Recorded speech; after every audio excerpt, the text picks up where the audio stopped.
understand a language but not speak it? This comes down to how your brain processes language, how you learn. There's always more understanding before speaking. Before we can articulate sentences and have conversations and become fluent, we have to understand the language.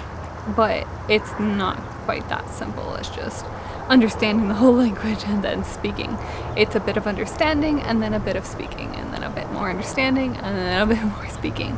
And gradually you begin to understand more and speak more, and understand more and speak more. So we're going to look at a few topics here about why you can understand and maybe not speak as well as you would like to, and also how you can improve your speaking. Understanding always comes before speaking. Even at the smallest level, at the micro level of understanding, you're going to learn vocabulary, learn simple sentences by hearing that vocabulary, reading that vocabulary, and then speaking it.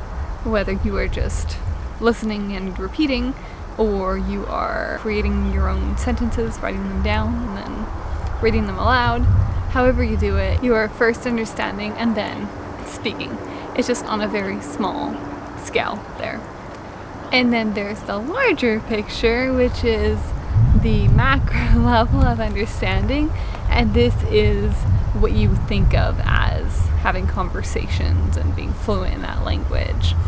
And this is more complex. This is built upon those foundational pieces of vocabulary and sentences and grammar that you learned gradually over months, years, however long it took.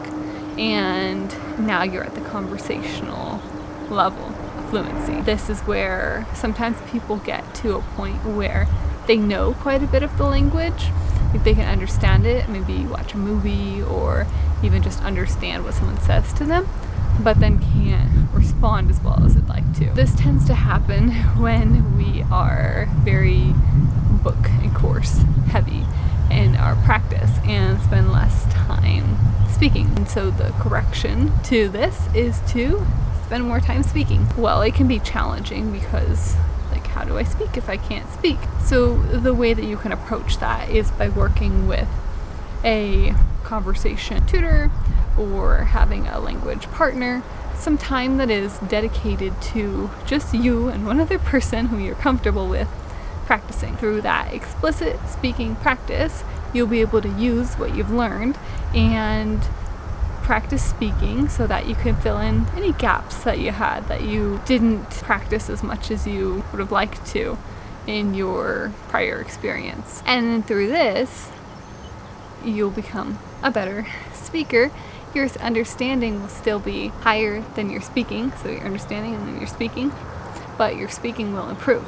As your speaking improves, your understanding will also improve because you'll just be exposed to more language. Our second topic here is that our understanding is always first, similar to our last one, but with a focus on that understanding piece. Why it's always first. It's always first because you cannot speak unless you understand.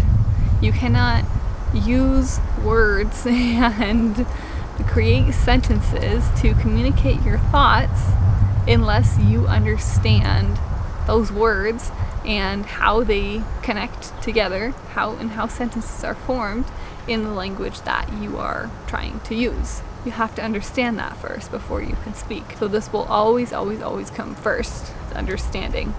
So if you can understand but not speak, be patient with yourself, be grateful, celebrate yourself that you have reached that level of understanding. Now you're going to improve your speaking. Our third topic is to become a better speaker. When we become a better speaker, it's important to recognize that it's not just about speaking. It's about reading, writing, listening, and speaking to become a better speaker. Of course, we need to emphasize speaking within our practice if that is a weakness for us.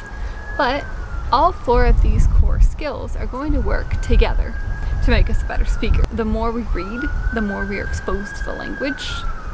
And the more we write, the more we are processing the language similar to how we do when we're speaking, but at a bit of a deeper level, because we have time to think about it and to look up words, to do research, and then to continue writing.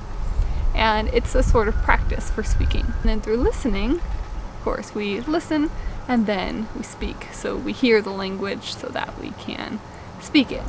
And when we combine all of these skills together, we get fluency.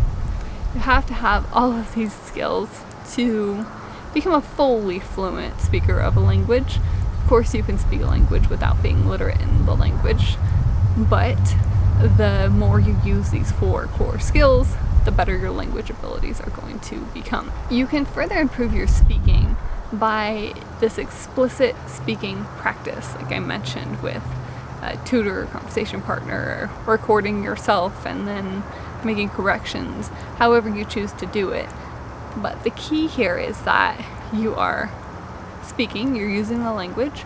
It's okay if you need to prepare ahead of time for that conversation, because eventually you won't need to prepare ahead of time, but that preparation, like that writing before speaking, will help you to practice processing the language so that you get to the level of speaking where you can have natural, fluent conversations. But what's important here with your speaking, especially if you're working with someone, is to get feedback. Get feedback on the parts of your speaking that you may not notice you're making mistakes in.